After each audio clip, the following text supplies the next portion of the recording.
capítulo 1, carta a los Filipenses. Pablo y Timoteo, siervos de Jesucristo, a todos los santos en Cristo Jesús que está en Filipos, por los obispos y diáconos. Gracia y paz a vosotros de Dios nuestro Padre y del Señor Jesucristo.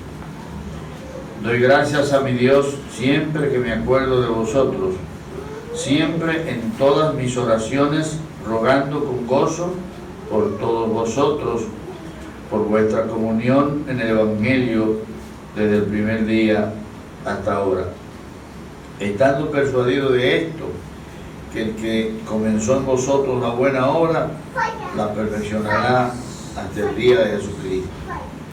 Como me es justo sentir esto de todos vosotros, por cuanto os tengo en mi corazón y en mis prisiones, y en la defensa y confirmación del Evangelio, todos vosotros sois participantes conmigo de la gracia, porque Dios me es testigo de cómo os amo a todos vosotros con el entrañable amor de Jesucristo.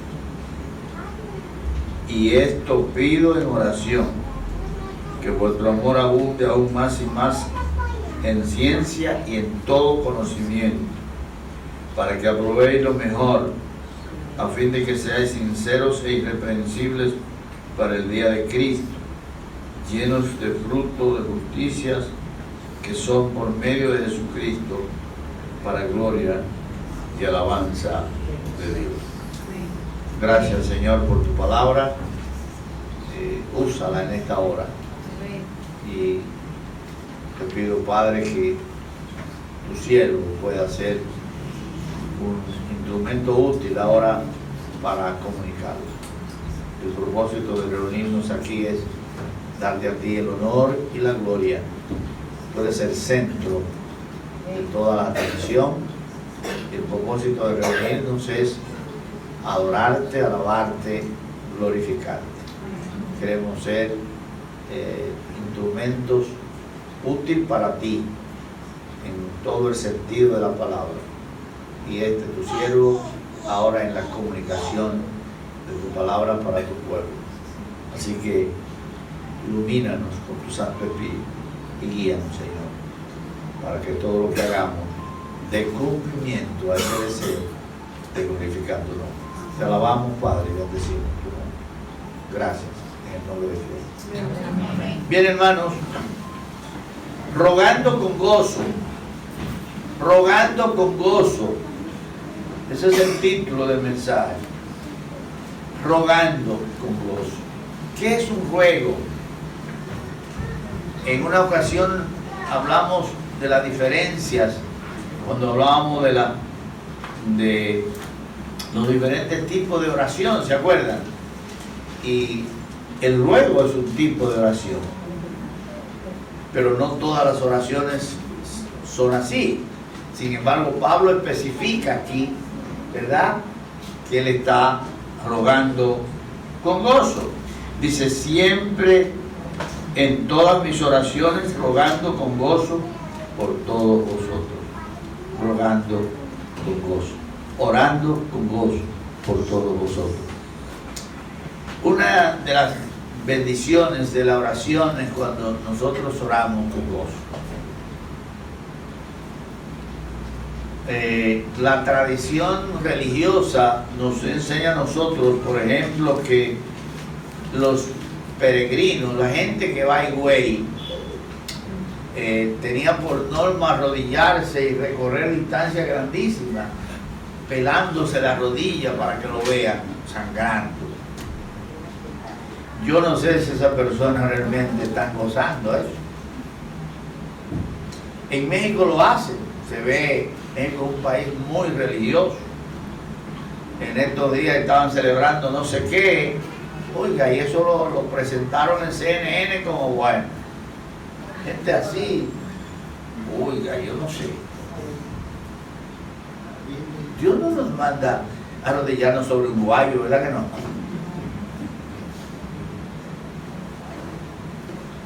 Nos manda a arrodillarnos. Nos manda a orar. pero rogando con gozo. Y la oración no, el valor de una oración no depende de la incomodidad que usted tenga para orar. Porque el ser humano sufre. Y si usted para orar está muy incómodo, lamentablemente usted no va a estar orando con gozo. Si le ponen unas agujas, usted va a estar orando con gozo.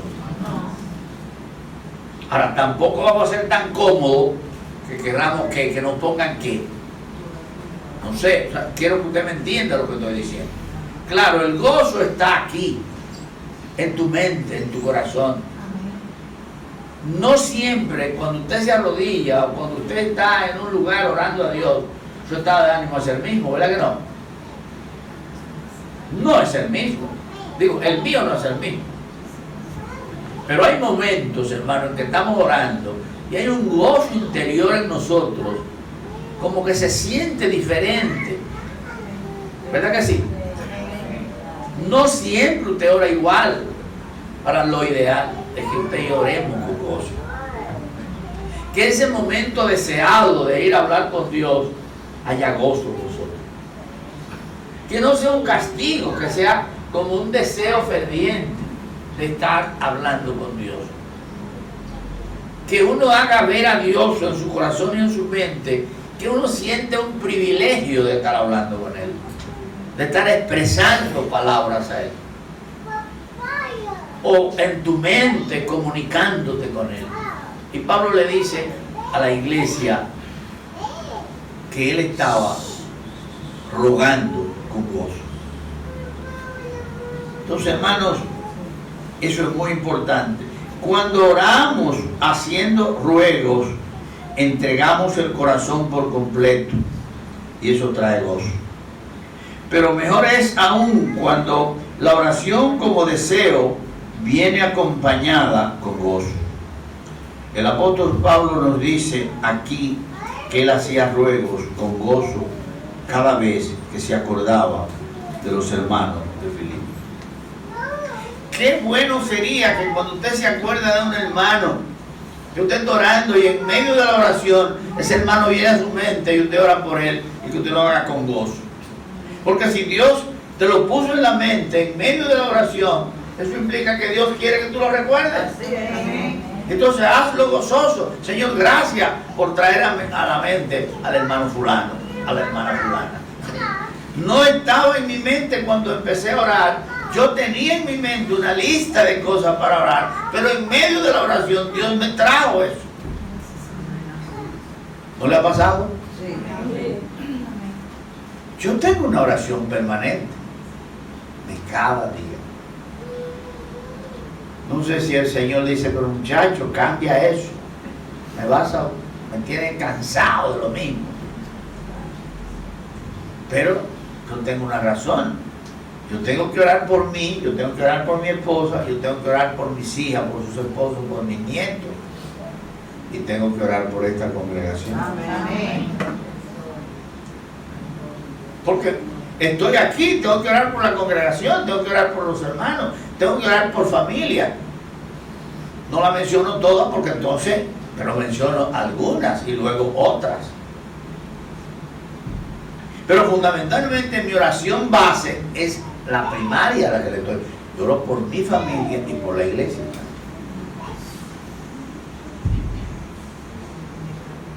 Pero después oro por otras cosas. Hermano, nosotros estamos en un rincón del mundo, en un rinconcito del globo, en una isla. Y déjeme decirle que las islas no son los espacios más seguros. Y a veces estamos durmiendo y no nos damos cuenta que el mundo está encendido en fuego. Bueno, a veces es mejor no saberlo. Pero ya a esta edad yo necesito saberlo. Y por ello estoy al día con lo que pasa en el mundo. Y tengo que saberlo por qué está pasando. Y tengo que oír a los expertos que hablan. Y dentro de los expertos yo escojo y sé quién está parcializado, quién no lo está, quién está en lo cierto, quién sabe más del problema y quién no.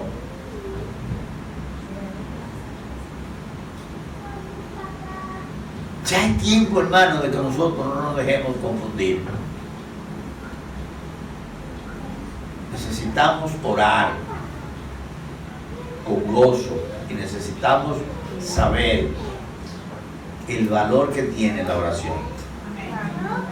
¿Por qué tenemos que orar? No estoy hablando de las razones por quiénes, por ejemplo. Hay mucho por qué orar, hermano. Nuestro país necesita oraciones. Aquí hay incertidumbre, hermano. Hasta que no pase mayo, aquí hay incertidumbre. Y cada vez que hay un acontecimiento mundial, la economía se afecta. ¿Sabía usted que el problema de hace 4 días, cuando Estados Unidos asesina a ese líder iraní, ya hace que el petróleo suba y la gasolina va para arriba? Y que si el plato no estaba a 25, va a estar a 30.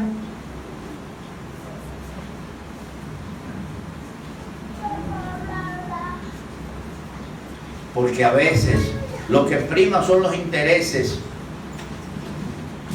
Tú me mataste uno y yo te mato otro. Mientras yo te mate uno y tú me mates otro, la matanza no va a terminar. ¿Por qué no averiguamos las razones por las que eso ocurrió y nos juntamos para analizar y darle solución a eso y que venga la paz? ¿No es eso lo correcto? Si no, no estamos en eso.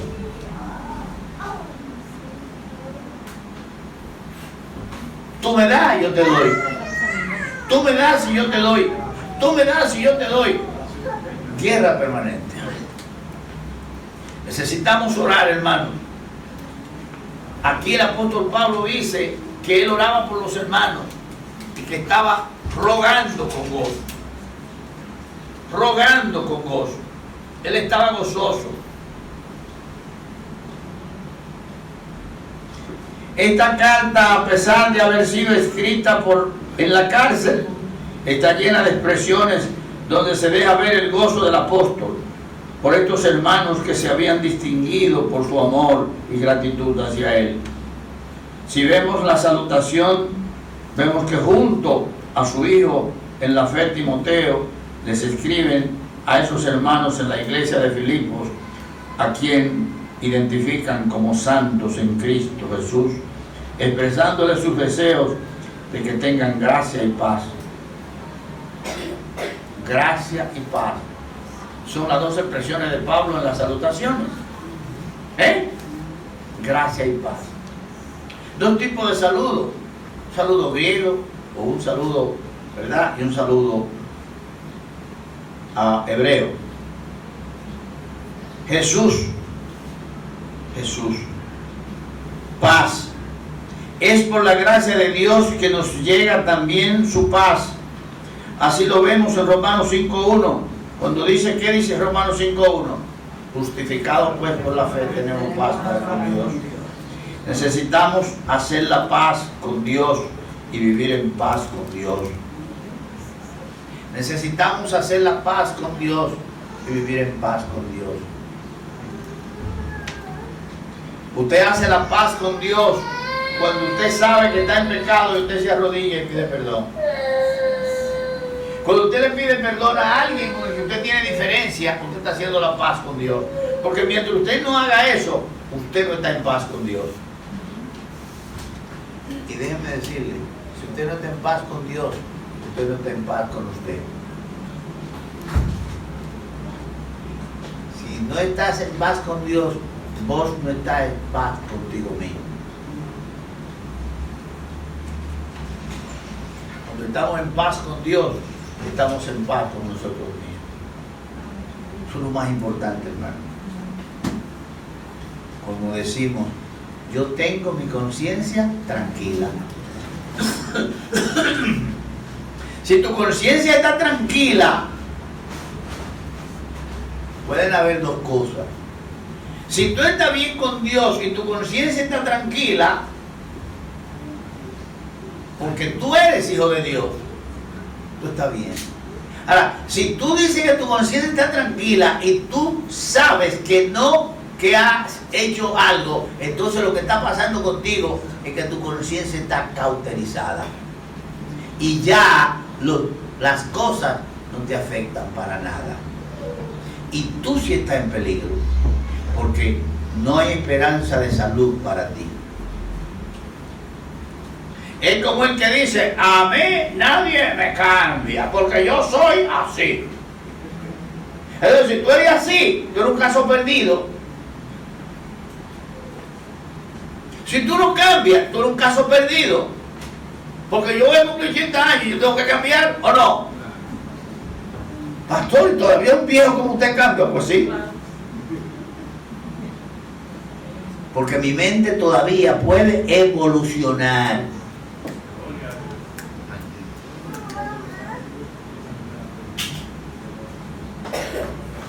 Si la suya no, usted es un caso perdido.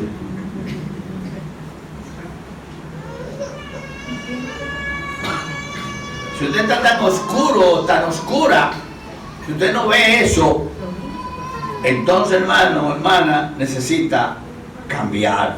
En Filipos, hermano, en esta carta, hasta el verso 11, encontramos algunas cosas en este contenido de la oración de Pablo a los hermanos de Filipos que vamos a tratar de desarrollar en este tiempo. En Filipenses 1:3 ya vimos, él daba gracias por ellos, pero aquí hay una nota interesante. Él dice, siempre que me acuerdo. A mí me impacta eso. Siempre que me acuerdo. ¿Sabe lo que me impacta? La palabra de Dios me enseña ahí, y Pablo me enseña ahí, honestidad, sinceridad. Yo estoy orando por ti, mentiroso. Yo voy a orar por ti, mentiroso. Tú ni te acuerdas de eso. Y te comprometes, yo voy a orar y no ora nada. Mejor cállate y ora. Mejor que no prometas si vas a prometer y no vas a cumplir. ¿No es eso lo que dice la Biblia? Ahora, debes prometer, porque hay gente que llevándose de eso dice, yo no prometo. Porque son extremistas. ¿No entiende, hermano? Somos así. Tenemos ese problema. Él dice, siempre que me acuerdo de vosotros. Eso se llama honestidad, sinceridad. Aprendamos a ser honestos, sinceros.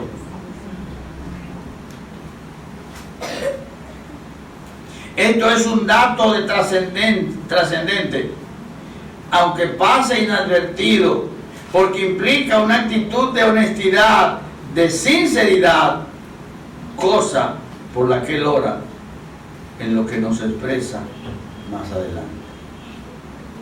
Él dice que está orando con gozo,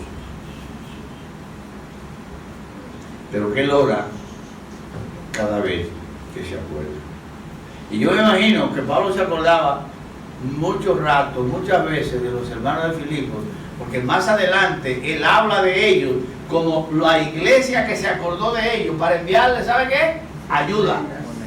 Cuando los otros se olvidaban, hermano, el que te da, tú te acuerdas de él.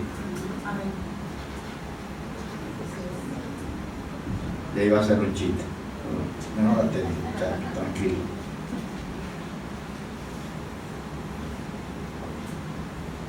Mire, Filipenses 1:4, él usa la palabra siempre, otra vez, para dejar claro que él oraba por ellos en todas sus oraciones, pero ya advirtió, no siempre lo hago, sino cuando los tengo presentes.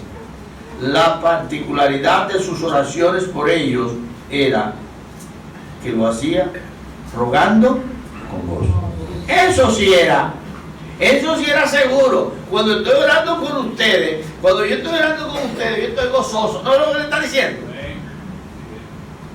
Y eso es una connotación importante. Yo no estoy orando por usted regañadientes.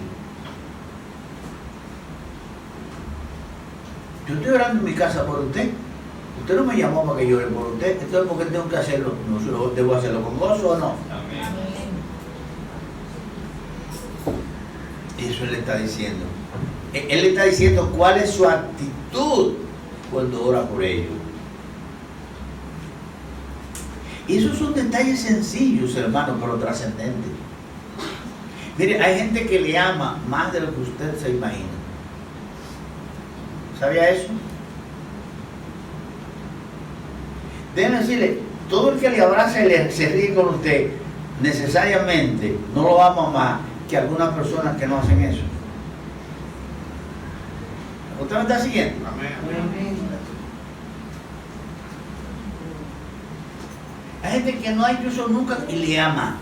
Ora por usted, se acuerda de usted y le tiene en alta estima. Por supuesto, muchas de esas cosas dependen de la personalidad de cada uno. Hay gente que no son muy dados, ¿verdad? Ya iba a mencionar otra pero tengo que controlarme. Ya iba a mencionar a alguien que ¿verdad? Pero no, ¿verdad? Tengo que estarme controlando. Oren por mí para que me controle, para que no mencione nombre aquí que yo no debo mencionar. Pero el Señor quiere que sí que lo mencione para que ustedes haya un relax. Hay algunas cosas que me matan. Hermano, había un propósito en esas oraciones. Había un propósito en esas oraciones de Pablo por los hermanos en Filipo. Mira el 5. ¿Sabe cuál era? La comunión entre ellos. Dice el verso 5, hermano. Dice el 5. Por vuestra comunión en el Evangelio desde el primer día hasta ahora. Es como cuando usted le dice a uno, desde el día en que te conocí,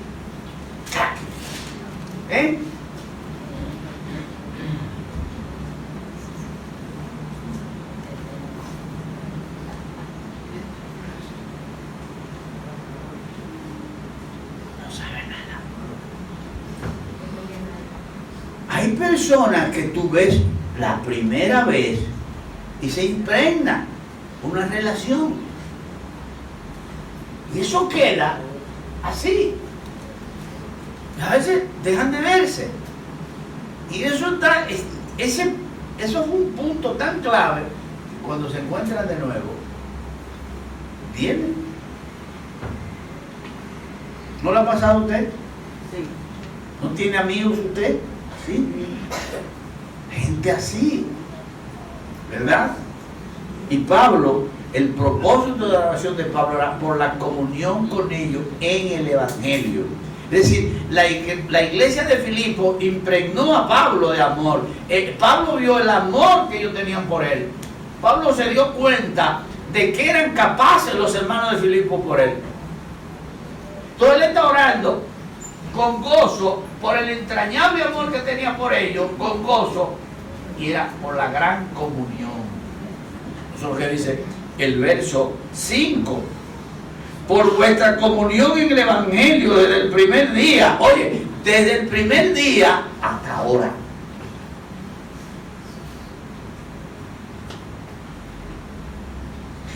Si usted lee el 6, ahí hay como un pequeño puente. No un puente, pero un versículo que necesariamente tú lo tienes que tocar aparte.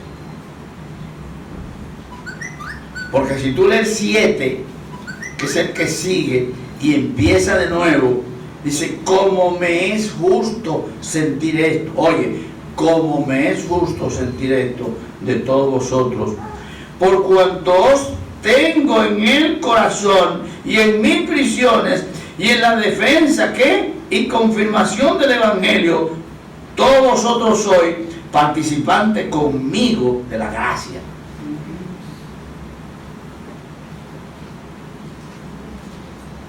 Yo estoy en la cárcel por causa del Evangelio. Pero ustedes son parte de mi gloria, a quienes yo gané. todo lo que me está pasando, yo no me siento mal, porque ustedes son fruto de ese trabajo. Y yo sé que ustedes están unidos conmigo. Eso es lo que Pablo le está diciendo en ese versículo 7. Y dice, porque Dios me es testigo de cómo os amo a todos vosotros con el entrañable amor de Jesucristo. ¡Wow! ¿Saben por qué no usamos estas escrituras? Porque leemos corriendo. Y no vamos sacándole el jugo al tomate. No vamos agarrando cada y exprimiéndolo, y como verdad, como la caña. La batíamos con palo. ¿Alguno ha comido caña así? Le damos al entrenudo. La caña tiene unos nudos, ¿verdad que sí? Entonces en el entrenudo nosotros la batíamos así. Cuando teníamos mucha caña. Yo recuerdo que la poníamos pum, pum. Entonces como ya estaba batida, hacían así, se retorcía. Y yo vi, yo no sé si era mi papá quien hacer así.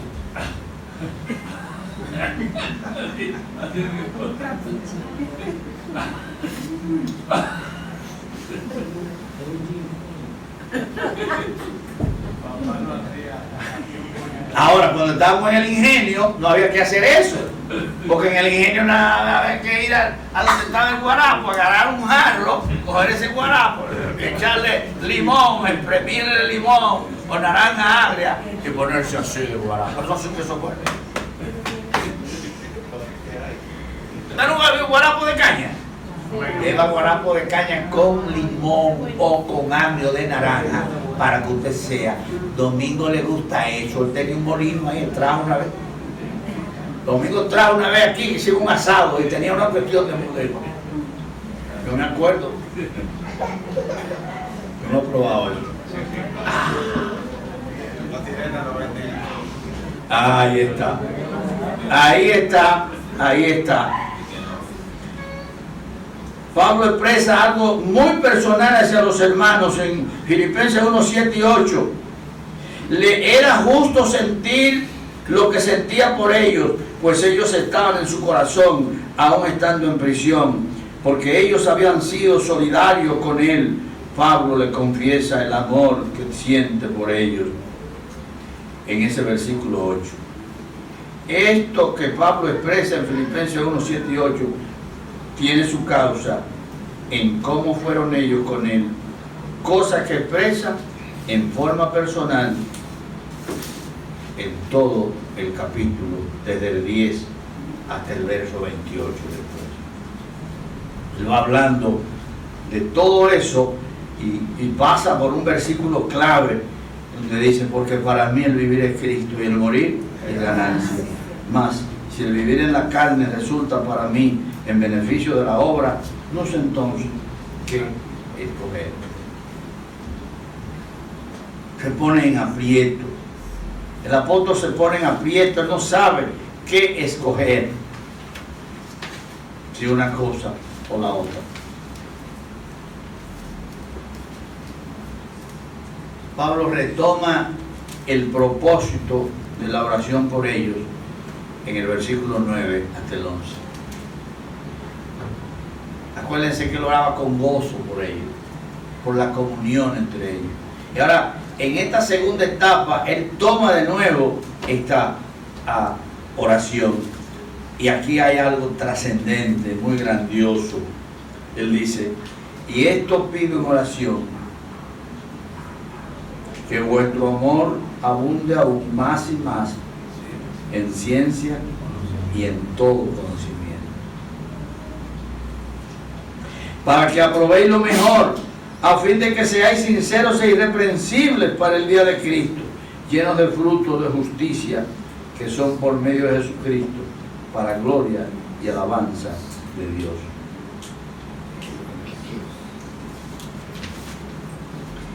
En esta segunda parte, otra vez, él vuelve a hacer énfasis en la oración. Y esto pido en oración. ¿Qué pide? Que vuestro amor abunde aún más y más. Abunde. Que el amor abunde. Eso quiere decir, hermano, si tú no estás practicando el amor, ¿qué está diciendo? Que en ti y en mí se vea siempre el amor. Que el amor abunde, que el amor esté en abundancia. Es más fácil amar que conseguir dinero. No es más fácil amar que conseguir dinero. ¿Eh? Usted puede no tener dinero, pero amor.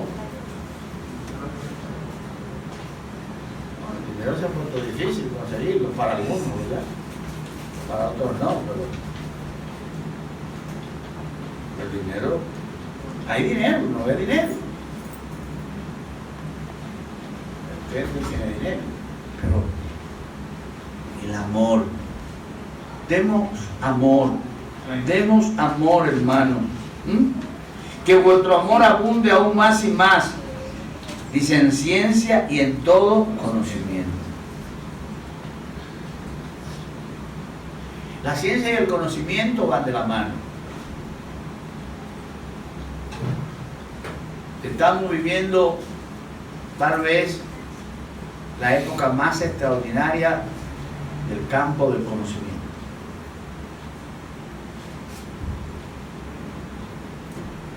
Lo que hoy conocemos, mañana está obsoleto. Eso es el conocimiento. Va corriendo, acelerado.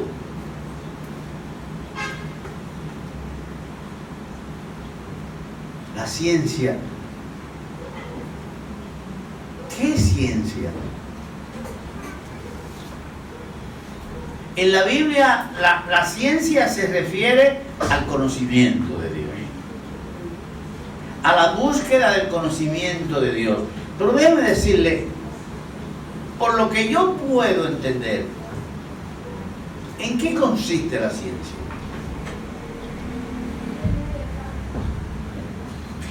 Toda persona que hace ciencia tiene que ser un buen observador.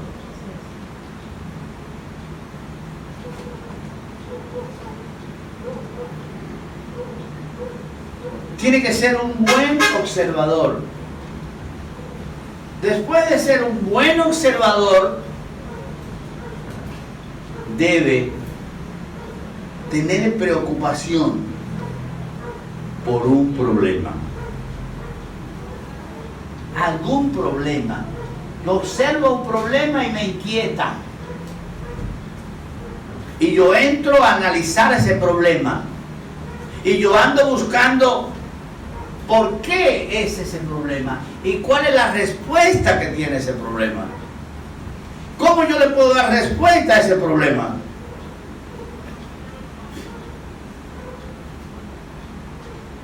Y me embarco en eso. Así se hace ciencia. No es de otra manera. No se hace ciencia de la noche a la mañana. Un científico no es científico de la noche a la mañana. La Biblia no se conoce de la noche a la mañana. Para aprender Biblia hay que pasar horas. Hay que orar, hay que leer mucho y hay que buscar literatura complementaria y usarla correctamente. Porque si no la sabemos usar, también nos alocamos y damos saltos.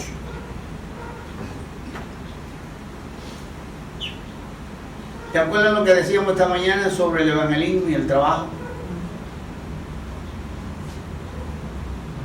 Martín dijo algo ahorita y yo sé porque él lo dijo. Él lo siente así, está bien. Es como decir, todos caben en la viña del Señor. Hermano, a Jesús lo siguieron multitudes, ¿sí o no? Sí. ¿Cuánto él llamó? ¿Cuánto? 12. ¿Y por qué él no cogió 50?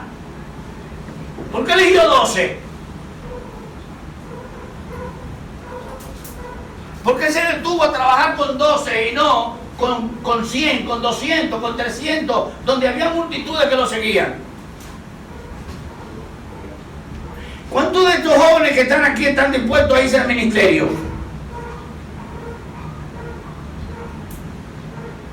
¿Saben por qué los sacerdotes, por qué los padres mandaban a sus hijos al sacerdocio? Los muchachos que iban al sacerdocio elegían ir al sacerdocio.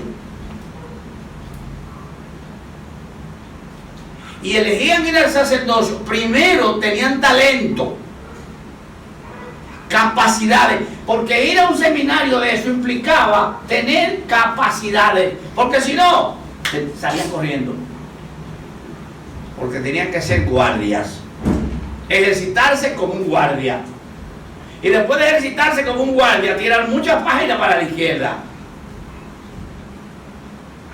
porque más que Biblia, que no la conocían, le enseñaban teología. Y la teología no es la Biblia. En la Biblia hay teología. Pero todos los teólogos no son bíblicos. ¿O es así? Ahora, ¿cuál es la vida de los sacerdotes? ¿Tienen autoridad donde están? ¿Sí o no? ¿La colectividad que está ahí lo sigue? ¿Viven en un gran edificio o no? En la medida en que van creciendo y escalando posiciones, cuando llegan a obispos, ¿saben lo que es un obispo?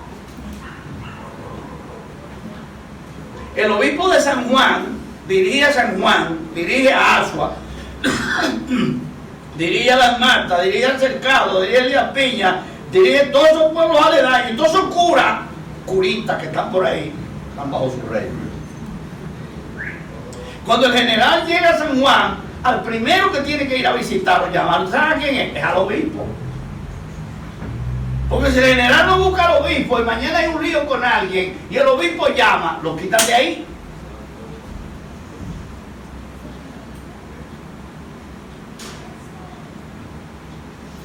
Porque el sacerdocio es una clase, ¿o no? Es una clase. La mayoría de esos sacerdotes que son, ustedes saben por qué el monseñor, el que salió, ¿sabe de dónde vino esa monseñora a ser jefe de la iglesia? De San Francisco de Macorís. ¿Ustedes saben por qué? Por la ascendencia que tenía y por la capacidad que tenía. Porque el Vaticano sabe cuáles son los cerebros de ellos. Amén de su religiosidad, del respeto que les tenga a la colectividad y de una serie de cosas. Ellos tienen una clase que son la élite de ellos. Porque para gobernar el mundo hay que ser élite. ¿Ustedes saben por qué mataron a ese hombre en Irán? En Irán. Ese era el cerebro de Irán.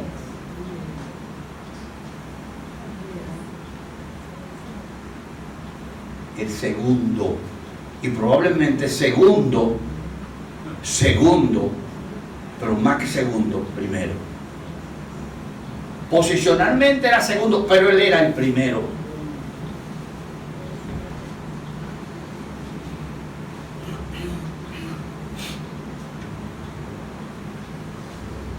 Las potencias andan buscando. Lo primero que una potencia mundial necesita es estar a la vanguardia en la ciencia. ¿Y a qué viene eso, pastor?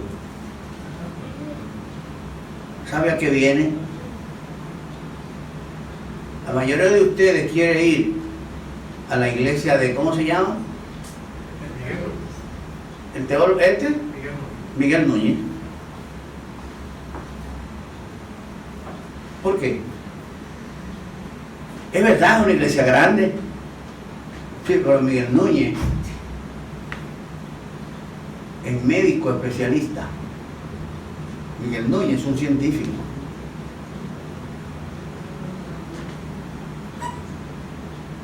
Entonces Miguel Núñez, gracias a que se dedicó al evangelio, trabaja en el evangelio, Pero toda esa gente de la élite dominicana que está alrededor de Miguel Núñez, no está alrededor de Miguel Núñez porque Miguel Núñez es un chichiguao.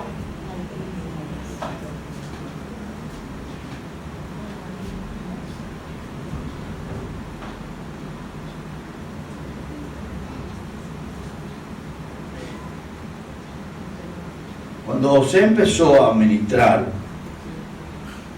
era un muchacho sencillo. José empezó un colegio. ¿Sabe lo que José hizo después? José era estudiante de contabilidad de la Universidad Autónoma de Santo Domingo. Trabajaba en el Torito. ¿Veo eso? Se fue al ministerio. Las cosas empezaron. José sabía que él iba a tener que dirigir ese colegio, ¿o no?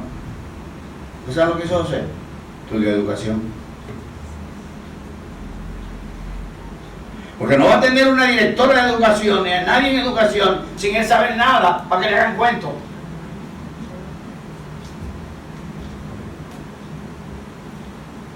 José fue avanzando. José se dio cuenta que muchos de esos pastores que vienen a las conferencias, aunque nosotros lo veamos ahí parados y que como simple, no, la mayoría son profesionales. La mayoría son profesionales.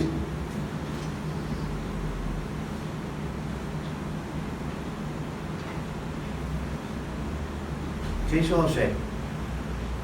Es una maestría en consejería familiar.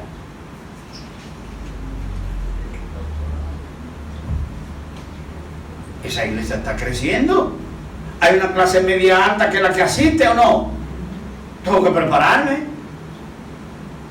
Aunque diga aiga de vez en cuando. Dígaselo, a mí no me importa. Cuando él me pregunte, yo digo, sí, es verdad que tú dices aiga. Pero ya no, ya tú no dices así. Ya tú te puliste. José no es el José de hace 10 años. Ustedes los que no lo conocen, yo sí.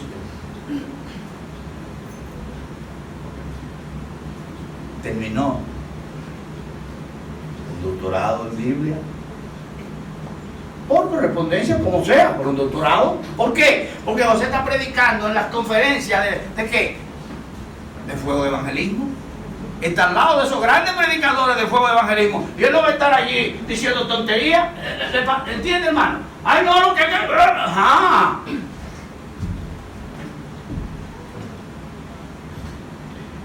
Él oraba. ¿Por qué era que oraba? Y esto piden oración para que vuestro amor abunde más y más en ciencia y en todo conocimiento. El amor es lo que prima en todo. Y ese amor, que es la base de todo, debe crecer en ciencia y en conocimiento. ¿Sabe lo que significa eso? Que el amor que yo tengo por usted no es ciego ni loco. Que yo lo amo, pero yo debo conocerlo.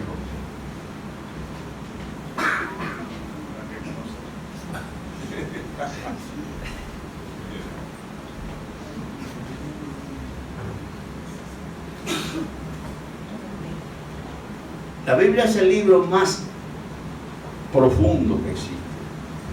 Necesita mucho tiempo para estudiar. Y cuando tú has leído muchas veces lo mismo, hay un día que tú te detienes en algo que has visto, te detienes.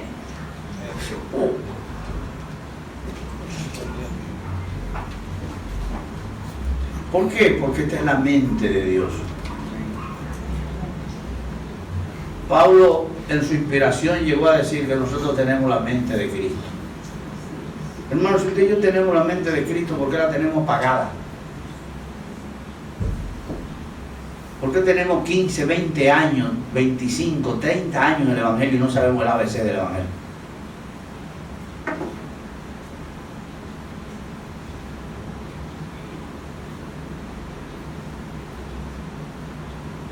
Yo no estoy diciendo que todos vamos a crecer al mismo ritmo. Eso no es posible. Pero todos debemos crecer, ¿sí o no? Amén. todos debemos crecer y todos debemos avanzar. Y Pablo pide que crezcamos en el amor, en ciencia y en conocimiento. El propósito, hermano, aparece aquí cuando él dice ¿para qué? Eso que él pide, él dice ¿para qué? Oiga, para que aprobéis lo mejor. Para que aprobéis lo mejor. Para que aprenda a discernir. Para que aprenda a discernir. ¿Sabe lo que se nos manda a nosotros? Lo que en algún momento tenemos que oír a alguien. Debemos aprender a oír lo que el individuo dice y lo que no dice.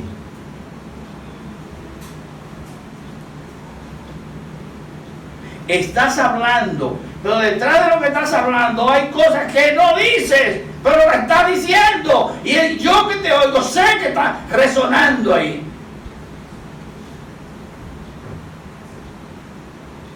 Tenemos que aprender eso. Por eso tenemos que estar atentos, escuchando con atención. Esposos, eso dicen también, que como esposo debemos oír las mujeres para saber lo que está diciendo y lo que quiere decir que no está diciendo.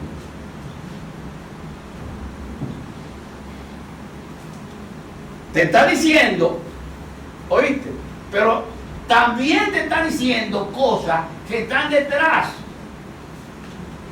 Y tú tienes, pero cosas que no me dijo que me quería decir.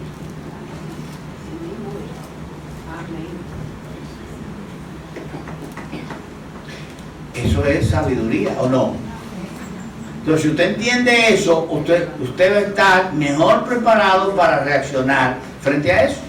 Si no lo sabe, va a tener problemas. Para que apruebe lo mejor. Hermano, el fin, en fin, lo que Pablo está diciendo, dice que sean sinceros e irreprensibles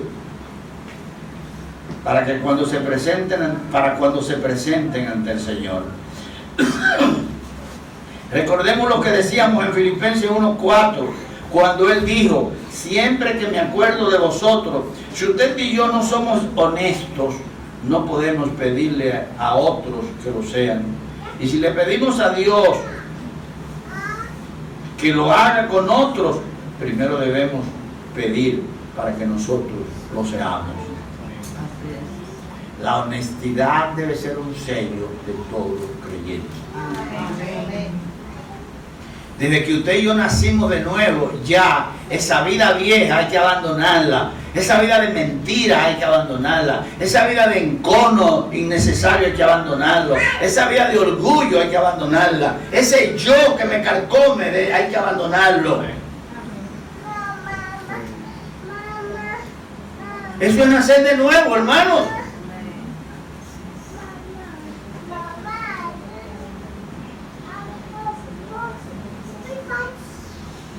La esperanza de Pablo era que esos atributos, por lo que él pedía para ellos, los llenaran de fruto de justicia.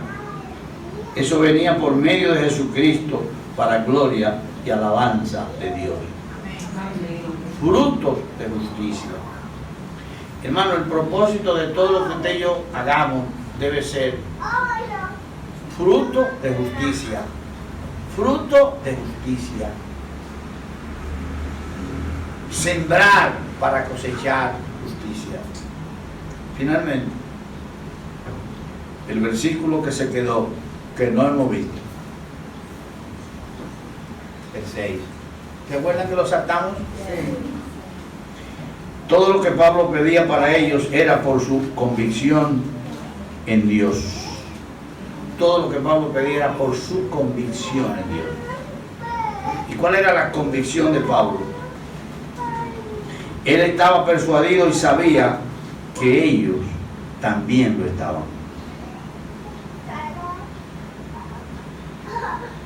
La obra que Dios había iniciado en ellos seguiría adelante.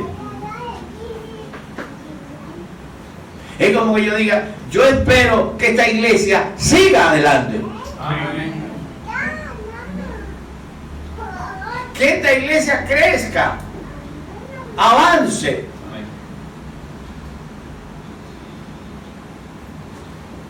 No es del viejo, pero va a seguir para adelante. Vamos a trabajar juntos, a echar para adelante. No van a oír el mismo discurso. Ya no van a estar hablando de tiempo y espacio aquí.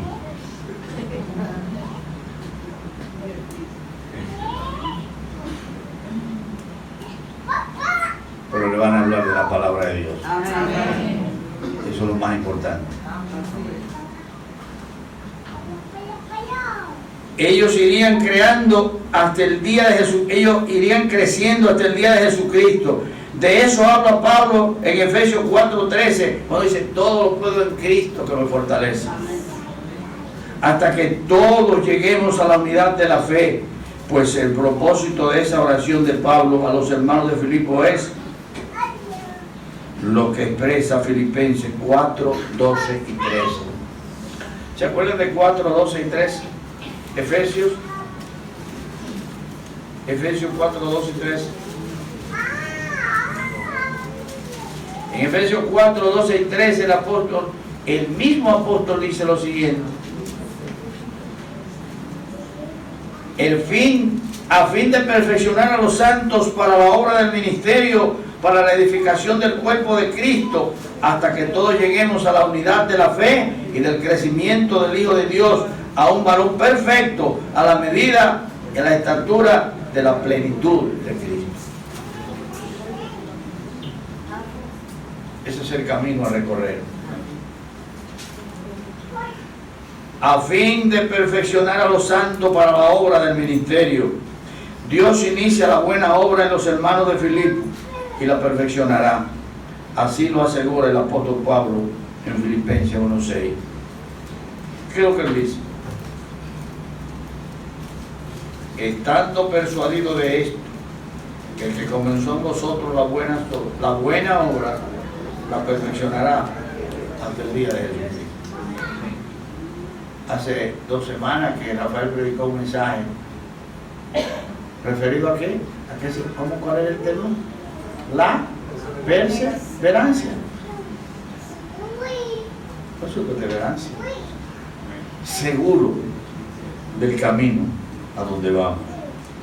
La oración con gozo lleva consigo la seguridad del que ora. La oración con gozo lleva consigo la seguridad del que ora. Recuerde que Pablo sabía en quién había creído. ¿Viste?